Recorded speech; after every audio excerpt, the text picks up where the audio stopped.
अस्सलाम वालेकुम नाज़रीन, हमारे सी रहे हो चार जेडीओ न्यूज़ यहाँ वज़ीर उन्नड़ ख़बर शामिल कयूं था। जावेद रिंद जी नावलियुनि भरिसां ॻोठ उस्मान रिंद जे रहवासियुनि जो बुनियादी सहूलतुनि लाइ एहतिजाजी मुज़ाहिरो। ख़बर मूजिबि नावलियुनि भरिसां यूसी महराणो जे ॻोठ उस्मान रिंद जा ॻोठाणा बुनियादी सहूलतुनि खां महरूम।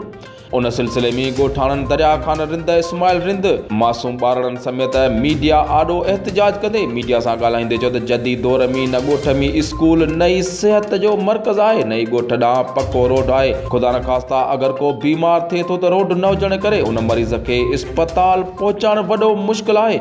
हिननि वधीक चयो त मोहन जो दड़ो 5000 क़दीम आहे। उन वक़्तु उते पकियूं घिटियूं हुयूं, पर अफ़सोस जदीद दौर में तक जे चूंडियल नुमाइंदनि जी अदम दिलचस्पीअ सबबि ॻोठाणा बुनियादी सहूलतुनि खां महरूम आहिनि।